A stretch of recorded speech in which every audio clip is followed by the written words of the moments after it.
गया बॉस, तीर कमान से निकल चुका है। आप निशाना तैयार रखो।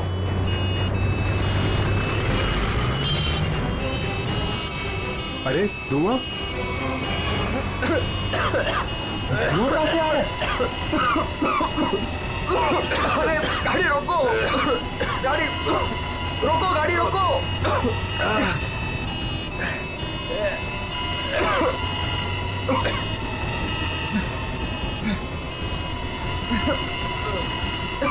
धुआं बढ़ते ही जा रहा है ये।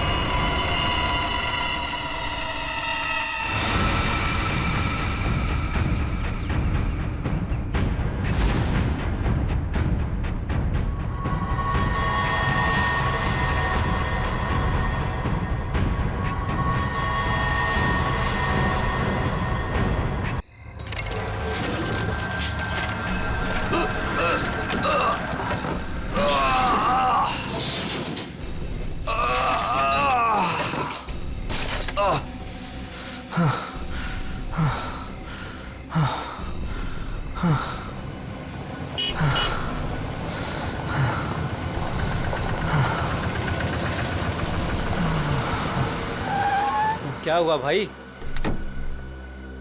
अरे क्या हुआ? कोई मदद चाहिए क्या? यार मेरी गाड़ी खराब हो गई है और मुझे ये बॉक्स कहीं पहुंचाना है। हाँ वो तो ठीक है, पर है क्या इसमें? इसमें एक बहुत ही अनमोल चीज है और वक्त पे कहीं पहुंचानी पड़ेगी। मेहरबानी होगी यार तुम्हारी। हाँ हाँ चलो बॉक्स रखो। थोड़ा हाथ लगवाओ। हाँ हाँ। अरे बड़ा भारी है भैया। बताओ। इतना बड़ा बक्सा।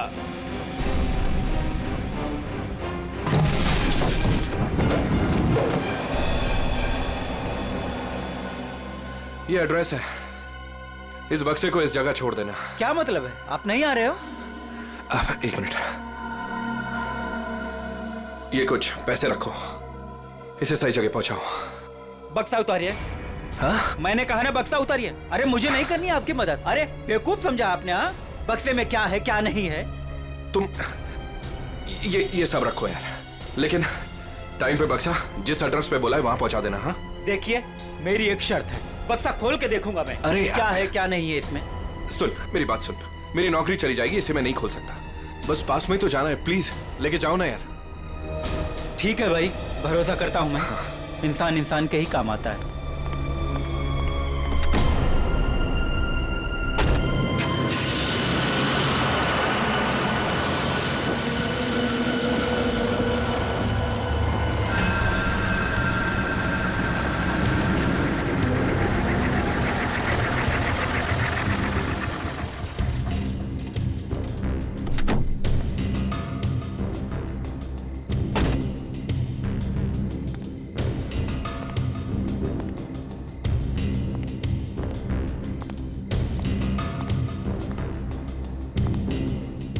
पता तो यही। कैसी चीख। अपने को क्या बक्सा यहीं उतार के चलता।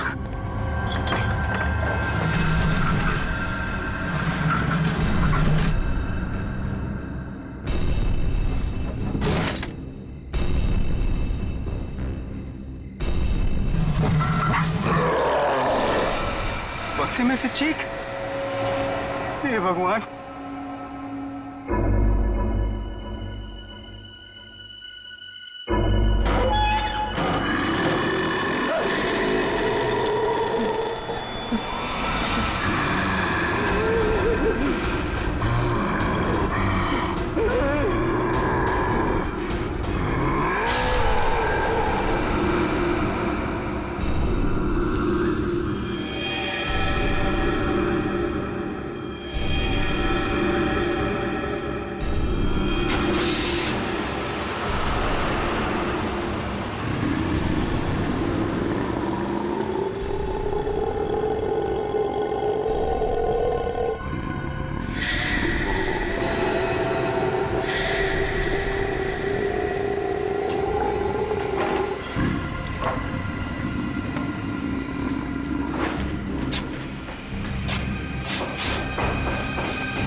जरा जल्दी जल्दी हाथ पैर चलाओ तुम लोग सब लोग।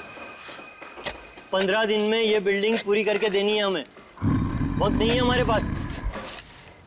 और सोनू, तू इतना सुस्त क्यों है? खाना वाना नहीं खाता क्या? चल जल्दी काम कर। कौन है वहां पे? मैंने पूछा कौन है वहां पे? अभी तो बिल्डिंग का काम भी खत्म नहीं हुआ है और अभी से बिल्डिंग टूटने लगी। सोनू जरा देख तो।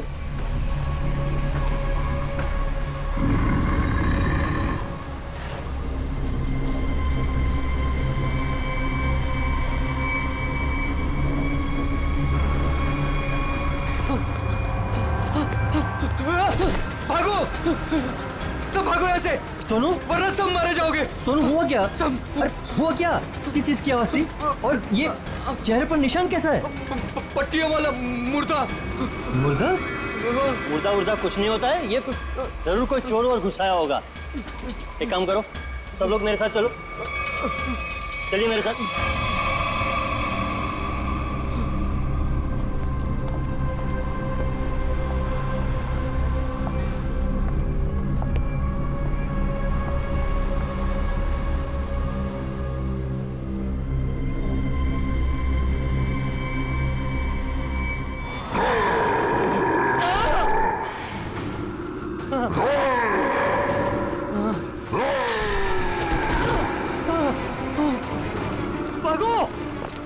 भागो सब यहाँ से भागो, पट्टियों वाला मुर्दा, भागो।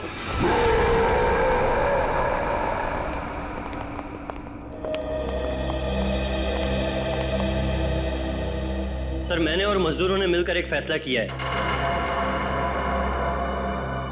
कैसा फैसला? कि हम आपकी बिल्डिंग में अब काम नहीं करेंगे। तो क्या बकवास कर रहे हो तुम? सर, लगता है आपकी नजर कमजोर हो चुकी है, इसलिए मेरे चेहरे पर ये निशान आप देख नहीं पा रहे। ये हाँ, शराब पी के झगड़ा किया होगा। सर, ये उस आत्मा की देन है जो आपकी बिल्डिंग में है। आत्मा? क्या बकवास कर रहे हो तुम? हाँ? जानता था, मैं जानता था कि आप मेरी बातों पर विश्वास नहीं करेंगे, इसलिए मैं साथ में सोनू को भी लाया हूं। सोनू,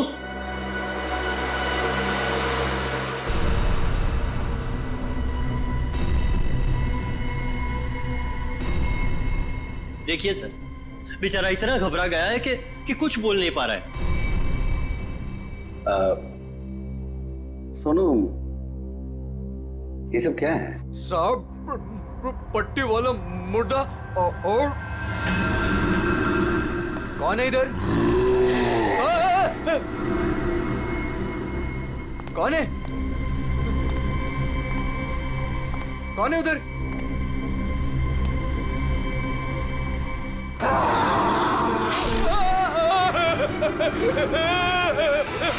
मुझे लगता है कि तुम सब लोग काम कम और नशा ज्यादा करते हो, तभी ऐसी बहकी बहकी बातें कर रहे हो।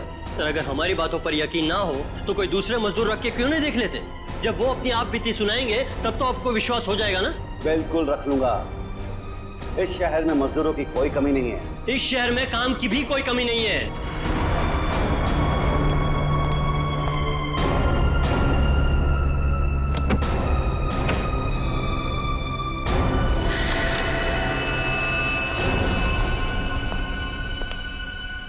ये तुम्हारा आज तक का हिसाब। और एक बात याद रखना कि इस बिल्डिंग में मेरे और मेरे इन्वेस्टर्स के करोड़ों रुपए लगे हैं। तो तूने बाहर जाकर इस बिल्डिंग के बारे में कोई बकवास की या कोई झूठी अफवाह भी फैलाई तो फिर मुझसे बुरा कोई नहीं होगा। दिनेश, पैसे कोई पेड़ पे नहीं उगते, समझे? हाँ, और हम तुम्हारे फाइनेंसर हैं, कोई एटीएम मशीन नहीं कि जब दिल में चाहा कार्ड डाला और पैसे ले लिए। देखिए, आप लोग बेवजह भड़क रहे हैं। बेवजह? तुमने कमिटमेंट किया था, अब तक बिल्डिंग तैयार हो जाएगी, क्या हुआ? हाँ, चंदू, मैं बिरयानी बना रहा हूँ, कोई 2 मिनट में बनने वाला बर्गर नहीं। जब आप लोग बिल्डिंग की क्वालिटी देखेंगे तो आप लोगों को खुद ब खुद ये एहसास हो जाएगा कि आप लोगों का पैसा बिल्कुल सही जगह लगा है। हाँ, पता चल रहा है कि इन्वेस्टमेंट कहाँ पर हो रहा है? वैसे काफी अच्छी पार्टी थी आपने अपने शादी के सालगिरह की। और नताशा, एक्सक्यूज मी, आप सॉरी सर, मैं आप लोग को तो अपनी फ्रेंड से मिलवाना ही भूल गई। Meet come. She is Tina, Swati. बस हमें किसी से नहीं मिलना। दिनेश, इस बार अगर तुमने जबान पलटी ना, 15 दिन मतलब 15 दिन, दैट फाइनल। हाँ हाँ 15 दिन पक्का। और हाँ, 15 दिन से ज्यादा हुआ ना तो तुम्हारा घर और भाभी जी के गहने बेच करके अपने पैसे हम लोग वसूल लेंगे, समझा? अरे पक्का कहाँ? दिनेश सुनो ना। एक्सक्यूज मी, आपकी भाभी बुला रही है मन से। Excuse me. जल्दी आइए ना। क्या है? दिनेश देखिए ना, मार्केट में नया हार आया है, आप कभी लेकर देंगे मुझे ये? बस हार और गहने, इन चीजों के अलावा तुम्हारे लिए और कोई चीजें इंपॉर्टेंट है ही नहीं। पति जी है हमारे, तुम्हें कोई फर्क नहीं पड़ता। मन तो करता है कि तुम्हारा गला दबा दूं। क्या बात है पापा, आप मम्मी पर इस तरह से क्यों चीख रहे हैं? मैंने सिर्फ सालगिरह का तोहफा मांगा था और ये ऐसे कर रहे थे मुझ पर। आशा, ये जो तुम्हारे ठाट बाट और ऐशो आराम है ना, वो केवल इसीलिए है क्योंकि तुम्हारा ये पति दिन रात गधे की तरह काम करता है। पापा, अगर आपके पास इतना ही पैसा है ना तो थोड़ा हम पर भी खर्च कर दो प्लीज। पहले तो आपने फ्लैट देने के लिए भी मना कर दिया, और अब जब मम्मी ने आपसे एक छोटा सा हार मांगा तो उसमें भी आपको दिक्कत है। तुम दोनों नालायक बच्चों को तो मैं कुछ दूंगा नहीं, और तुम लोग मेरे घर में रहते हो, इसी बात से खुश रहो।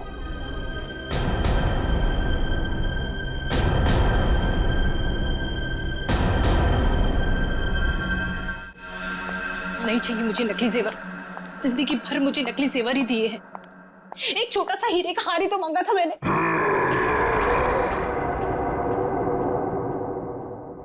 कौन कौन है वहां? कौन है वहां? कौन है वहां?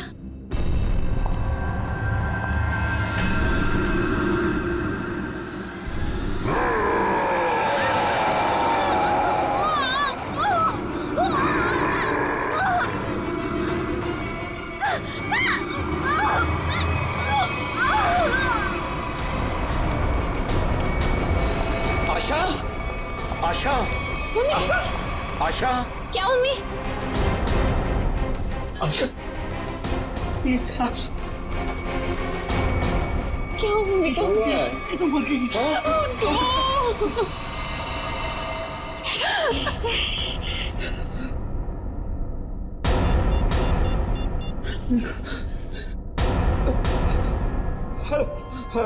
Hello CID.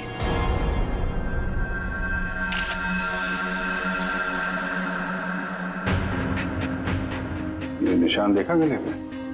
हाँ सर, लगता है काफी जोर से गला दबाया खूनी ने। ये जो नेकलेस है ना, इससे पकड़ के घसीटा है, तभी निशान इतने गहरे हैं। शायद विंड पाइप के टूट जाने से मौत हो गई इनकी।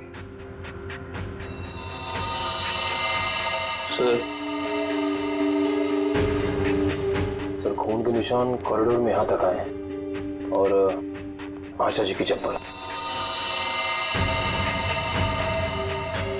अपने आप को बचाने में बहुत स्ट्रगल किया होगा इन्होंने, पर खूनी ज्यादा ताकतवर निकला। Excuse me. एक सेकंड।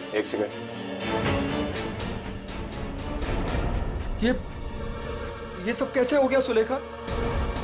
आज तो इतना शुभ दिन था, शादी के सालगिरह वाले दिन। आपकी तारीफ? जी मैं सुलेखा का हस्बैंड। अच्छा, तो आशा जी आपकी सास थी? जी। सास ससुर की एनिवर्सरी पार्टी में आप काफी लेट नहीं आ रहे हैं? वो बिजनेस मीटिंग में फंस गया था, इसलिए लेट हो गया। बस अभी पहुंचा हूं। ठीक है, इधर आ जाइए आप। दिनेश जी, आपको किसी पे शक है? कौन कर सकता है ऐसा काम? सर, मेरी वाइफ की किसी से कोई दुश्मनी नहीं थी। सर, मैं यही कह रहा हूँ कि दिनेश ने खुद ही अपनी बीवी का फोन करवाया है। सर, हमने इसका झगड़ा सुना था। ये अपनी बीवी से कह रहा था कि मैं तुम्हारा गला दबा दूंगा। पति जी है हमारे, तुम्हें कोई फर्क नहीं पड़ता। मन तो करता है कि तुम्हारा गला दबा दूं। सब बकवास कर रहे लोग। अगर मैंने गुस्से में कुछ कह दिया तो इसका मतलब ये तो नहीं ना कि मैं सचमुच वो कर दूंगा। वैसे ऐसा हुआ क्या था कि आपको इतना गुस्सा आ गया कि आपने गला दबाने की धमकी दे दी, वो भी शादी की सालगिरह वाले दिन? सर, इसकी वजह भी ये लोग ही है। ये मेरे इन्वेस्टर्स हैं। अब मुझे एक एक पाई ऐसे देते हैं जैसे मुझ पर एहसान कर रहे हैं। तुम लोगों की मैं एक एक पाई चुका दूंगा, वो भी ब्याज सहित, समझे? तो दे दो ना। एक मिनट, बिजनेस की बातें मत कीजिए। यहाँ पे खून हुआ है।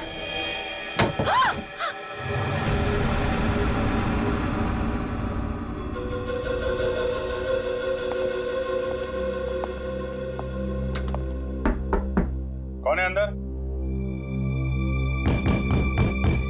दरवाजा खोलो।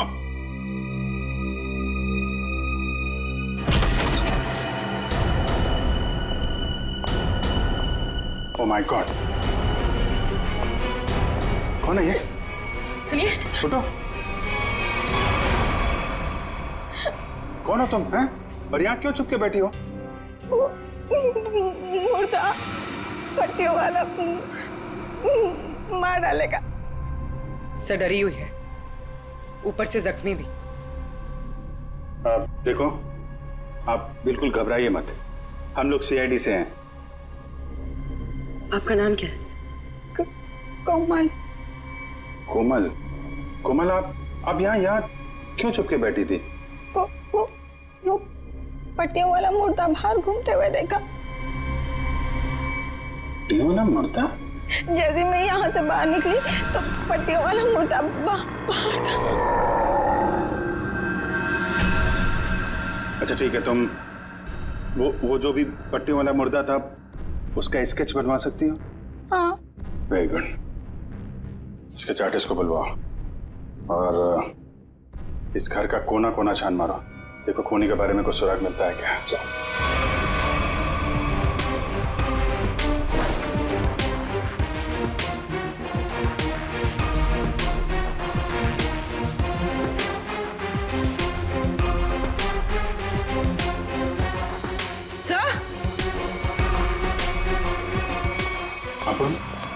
सर ये पट्टी मिली है क्या? यहाँ पर। कोमल ने देखा पट्टी वाला मुर्दा और यहाँ पे पट्टी का टुकड़ा मिला। सर, स्केच तैयार है। तो ये है वो पट्टी वाला मुर्दा। इस मुर्दे का और इस पट्टी का क्या राज है, जल्द से जल्द पता लगाना होगा। गले का हार बेचारी का फांसी का फंदा बन गया। जैसे ही खूनी ने हार खींचा, बेचारी कुछ नहीं कर पाई। सर वो आदमी गले का हार छीनने के लिए आया था, ऐसा लगता नहीं? वही तो सचिन, वही तो राज है। बड़ा अजीब तरीका ढूंढा खून करने का यार। हाँ जयवंती, डॉक्टर साहब को जरा स्केच दिखाओ।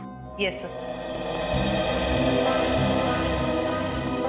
ये देखिए सर,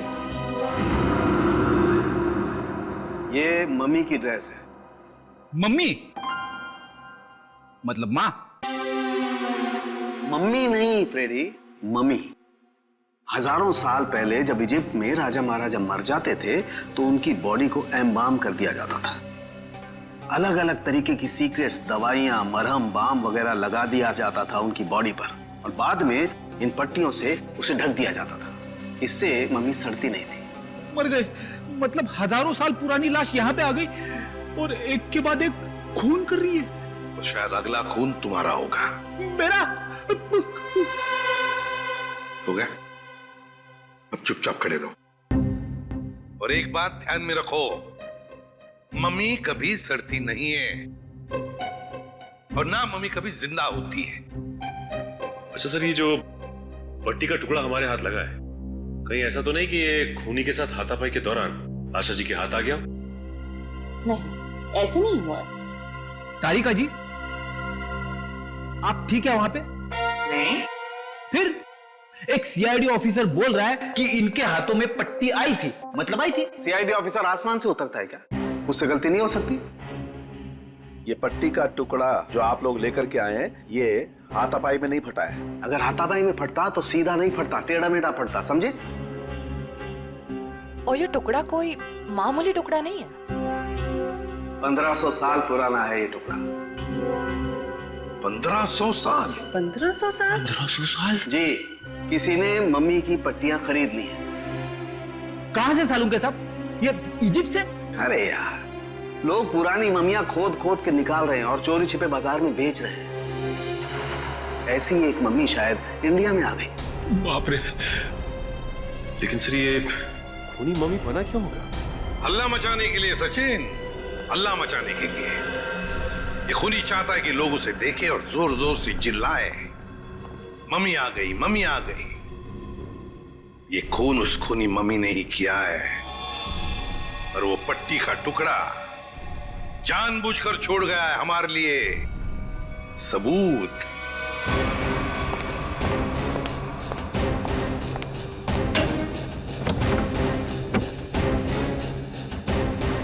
आज तो मैं इस मम्मी का काम तमाम कर दूंगा।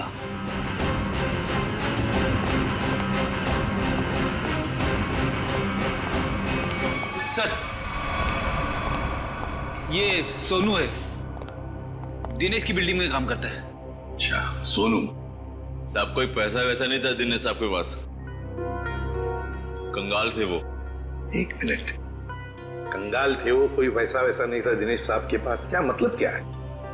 नहीं साहब, वो तो सर से लेकर पांव तक कर्जे में डूबे हुए थे, और उस बिल्डिंग की वजह से। और जब से उस पट्टी वाले मुर्दे ने हम लोगों पे हमला किया है, उस बिल्डिंग का काम भी बंद पड़ा हुआ है। पट्टी वाले खूनी ने तुम पर हमला किया? तुम पर? सर, कहीं ये वही तो नहीं जिसने आशा जी का भी खून किया? हो सकता है, बिल्कुल हो सकता है। वैसे वो पट्टी वाला खूनी दिखता कैसे है? सर, पट्टियों में लिपटा हुआ, एकदम सड़ा सा मुंह, चेहरे पे खून लगा हुआ था जैसे उसको कोई चोट लगी हो। मतलब उसकी सर आवाज भी बहुत अजीब सी थी, उसकी सर आवाज भी।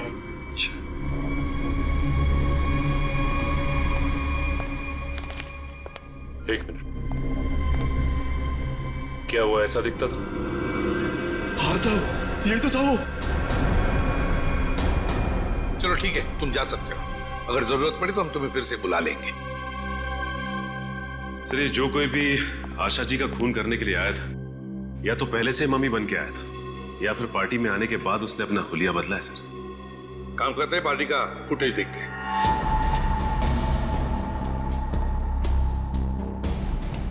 एक मिनट, पॉज करो। ये देखो, ये है ना महेश, आशा जी की बेटी सुलेखा का पति महेश। हाँ सर, लेकिन ये तो कह रहा था कि आशा जी की मौत के बाद आया था ये पार्टी में। झूठ बोला हमसे, वो झूठ बोला।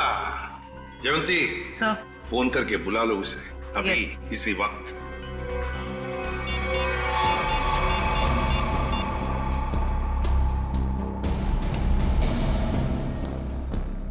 सर, फोन नहीं उठा रहा है।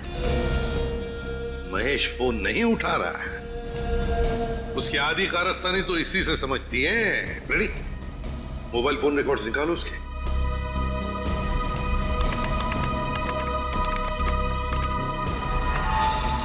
सर, ये रहे महेश के फोन कॉल रिकॉर्ड्स। 40 बार फोन किया है एक ही नंबर पे, और ये नंबर तो उसके सासू माँ का है। सर, सासू माँ से इतना ज्यादा लगा? इस महेश से मिलना पड़ेगा। महेश, एक्सक्यूज मी,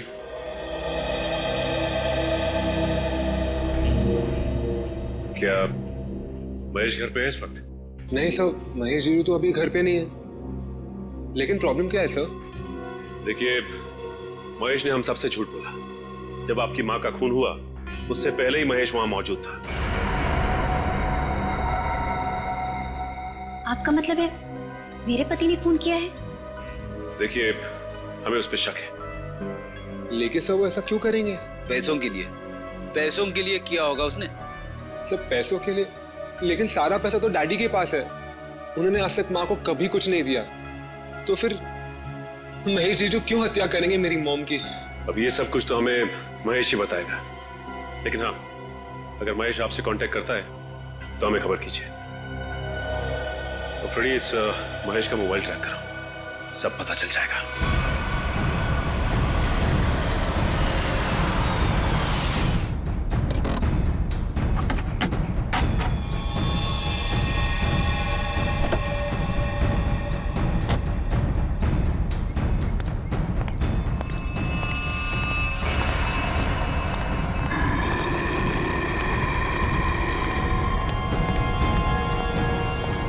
आज ये पट्टियों वाला मुर्दा मिल जाए बस।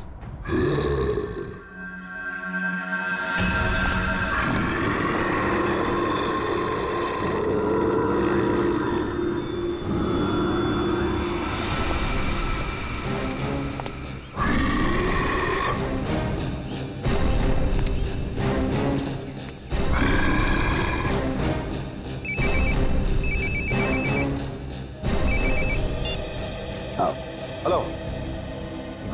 हाँ जीतू भाई, हाँ आपके लिए खुशखबरी है। हाँ जी, बिल्डिंग का काम बहुत जल्द शुरू होने वाला है। कोई मजदूर वहाँ काम करने को तैयार नहीं है। क्या तुम वहाँ का सारा काम खुद करोगे? नहीं जीतू भाई, मैं उस वजह को ही खत्म कर दूंगा जिसके कारण सारे मजदूर डरे हुए हैं। आज उस पट्टी वाले मुद्दे का दी एंड है। मैं आपको बाद में फोन करता हूँ।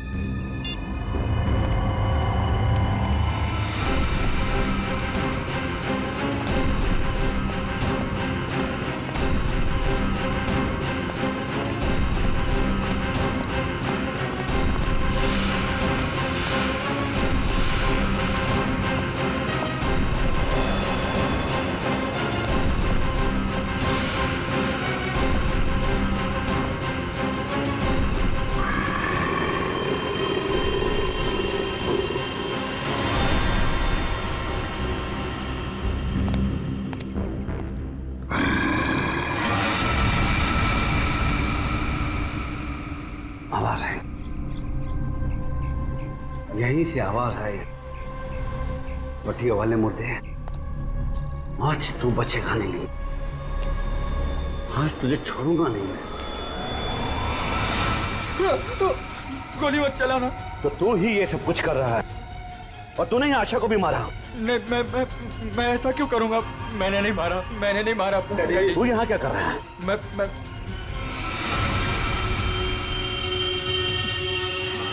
डैडी, वो आपके पीछे है। ना महेश, मैं तेरी किसी भी चाल में आने वाला नहीं। मैं सच कह रहा हूँ, वो पट्टी वाला मुर्दा आपके पीछे ही है।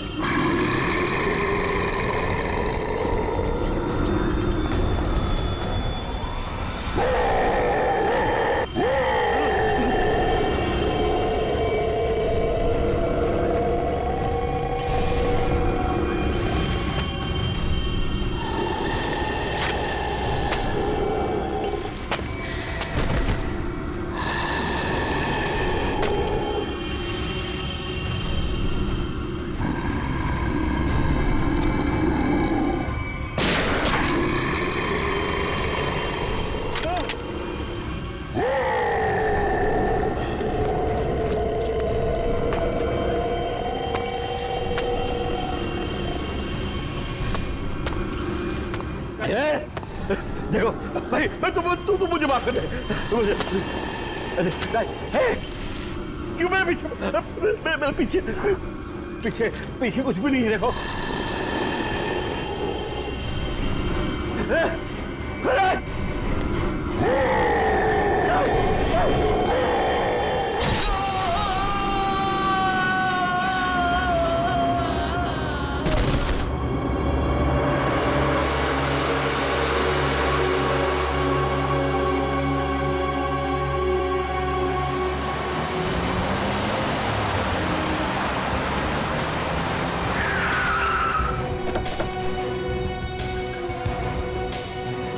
सर, मोबाइल कंपनी वालों से पता चला है कि ये दिनेश का मोबाइल भी यहीं पे है। इससे पहले महेश दिनेश को नुकसान पहुंचाए, हमें उसे बचाना होगा। अरे सर, दिनेश, चलो देखते हैं।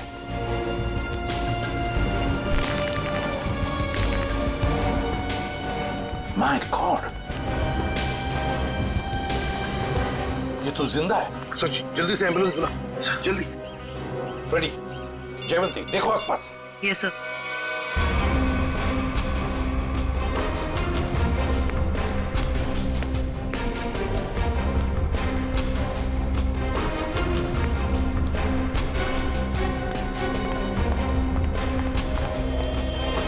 महेश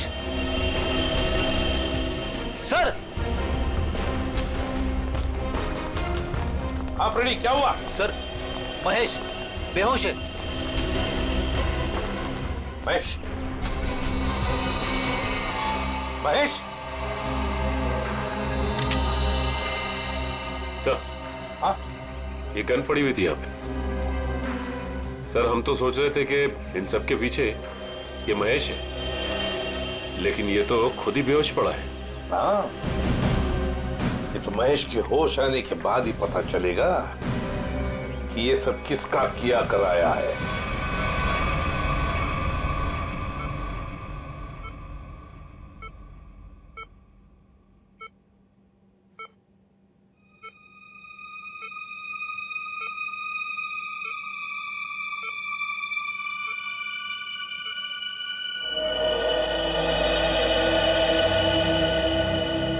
डॉक्टर साहब, अब कैसी तबीयत है मेरे पापा की?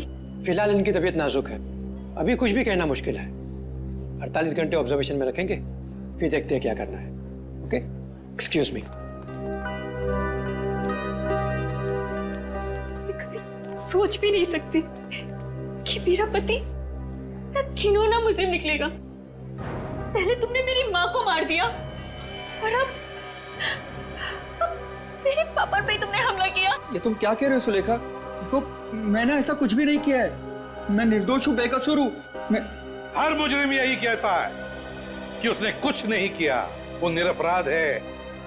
लेकिन सारे सबूत उसी आदमी की तरफ उंगली उठाकर कह रहे हैं कि ये इस आदमी ने किया है, और वो आदमी है तुम।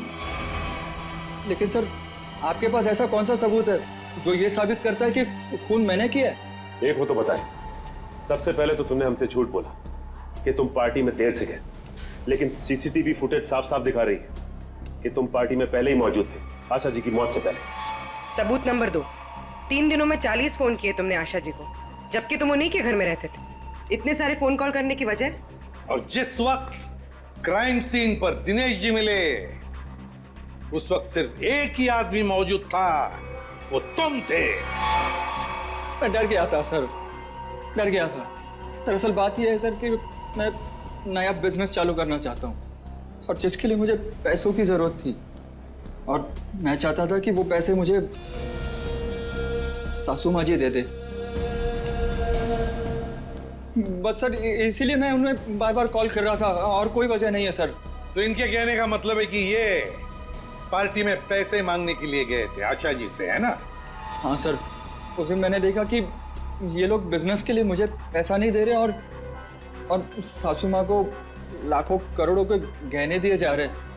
और तुमने गुस्से में आकर मार डाला आशा जी को?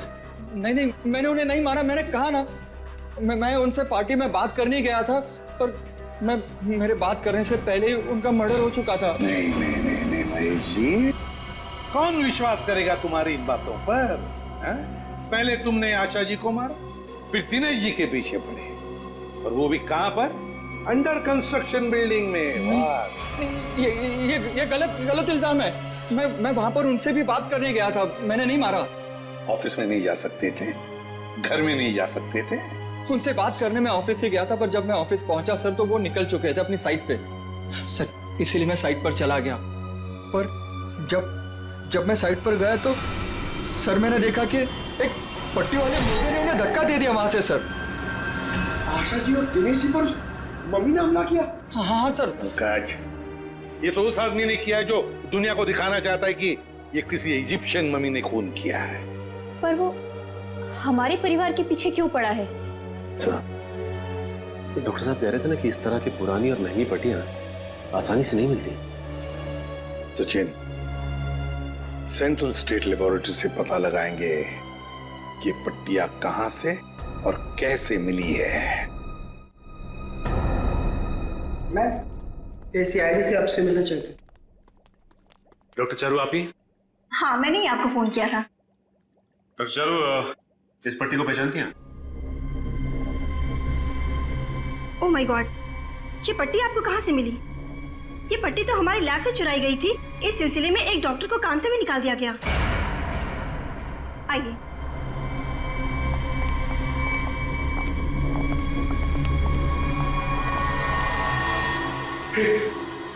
ये तो वही मम्मी है ना जो इजिप्ट में होती है।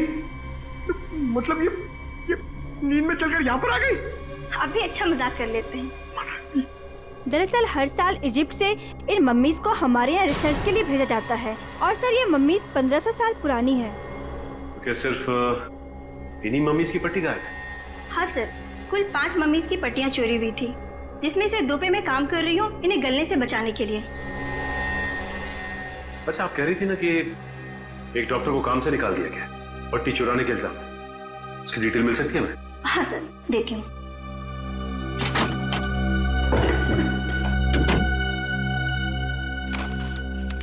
ये है सर मिस्टर ज्ञान। इन्हें काम से निकाल दिया गया। इन्होंने पट्टियां चोरी की या नहीं ये तो मालूम नहीं, लेकिन इन मम्मीज की देखरेख यही करते थे। और हाँ सर, उनकी एक पर्सनल असिस्टेंट भी थी। इनकी असिस्टेंट का कोई फोटो, नंबर या एड्रेस है आपके पास? वो उनकी पर्सनल असिस्टेंट थी, इसलिए हमारे पास उनकी कोई डिटेल्स नहीं है। सर, 5 मम्मीज की पट्टियां गायब है और खूनी खुद मम्मी बनकर दिनेश के परिवार के पीछे पड़ा है। क्या बोल रही? ये खूनी दिनेश के ऊपर दोबारा हमला करेगा। क्या हुआ डॉक्टर? आप पापा को इतनी अचानक से क्यों शिफ्ट कर रहे हैं? देखिए, इनकी हालत पहले से ज्यादा बिगड़ गई है। अगर इन्हें आरजे हॉस्पिटल में भर्ती नहीं कराया गया तो इनका बचना मुश्किल हो जाएगा।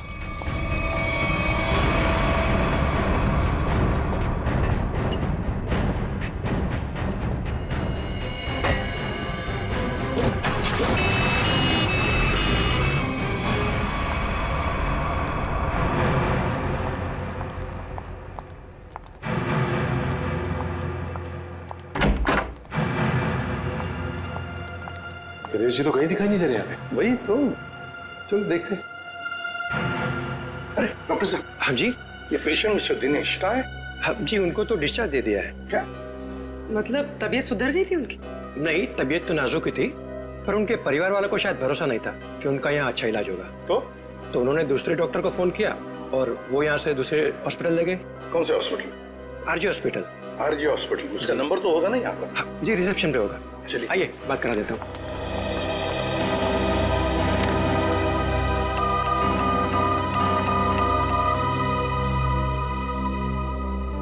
Hello, RJ hospital. देखिए, मैं एसीपी प्रद्युमन बोल रहा हूँ, सीआईडी से। आपके हॉस्पिटल में अभी अभी एक पेशेंट एडमिट हुआ है। दिनेश नाम है उनका। नहीं हुआ है?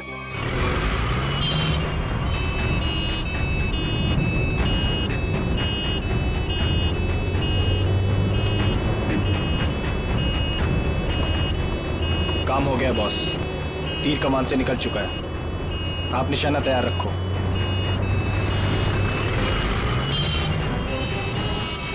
अरे धुआं कहाँ से आ रहा है? अरे गाड़ी रोको, गाड़ी रोको, गाड़ी रोको।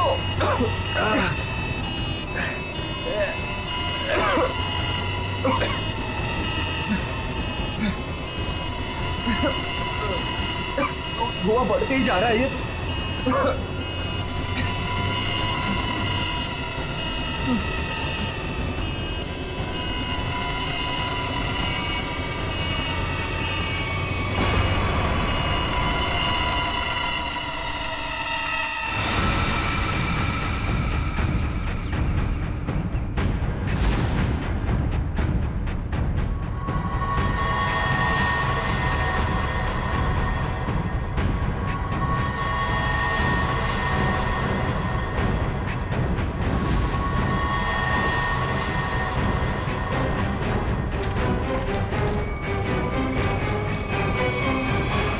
क्यों? अब तुम्हारे जीवन का मकसद पूरा हो गया? हाँ, पिछले 10 साल से मैं इसी दिन के तो सपने देखती आई हूँ। और देखो, आज मेरा सपना पूरा हो गया। नहीं नहीं, सीआईडी के रहते अपराधियों के सपने कभी पूरे नहीं होते। सीआईडी?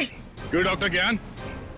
पेशा डॉक्टर का और काम एक अपराधी का। अबे देख क्या रहे हो? उड़ाओ इन सीआईडी वालों को।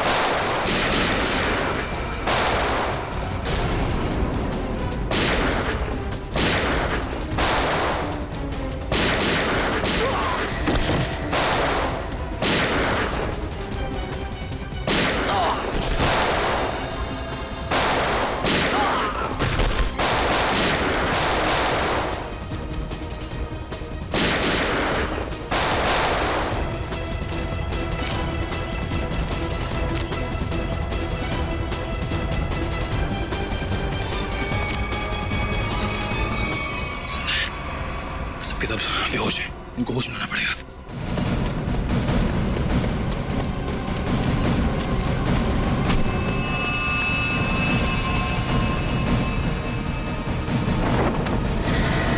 तुम जिंदा लोगों को मम्मीफाई करी थी ना? मैं तुम्हें सिखाती हूँ मम्मीफिकेशन किसे कहते हैं। अपराधियों को मम्मीज बनाने का काम हम करते हैं।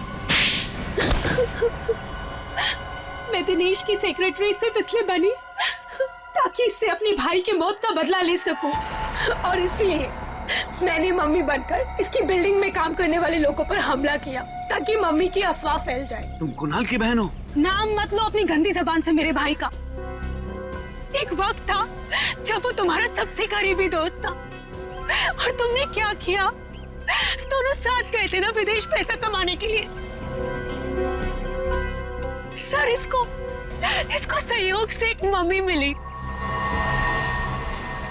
और मेरा भाई चाहता था कि वो ये मम्मी वहां की देश की सरकार को सौंप दे, लेकिन ये दिनेश उसे ग्रे मार्केट में बेचना चाहता था। सर ऐसा सर।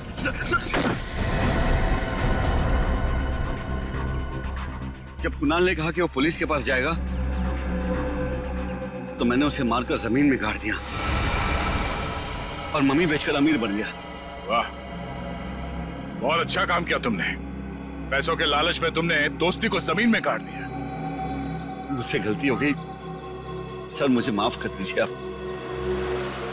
अब ये तो समझ में आ गया कि तुमने नताशा को नौकरी पे इसलिए रखा क्योंकि तुमने कुणाल की बहन को देखा नहीं था। अगर ये बात समझ में नहीं आई कि डॉक्टर ज्ञान इस सब में तुमने इसका साथ कैसे दिया? मैंने ये सब पैसे के लिए किया। पैसों के लिए अपराध के दलदल में कूद गए तुम। और नताशा, तुम्हें पता कैसे चला कि तुम्हारे भाई का खून इस दिनेश ने किया?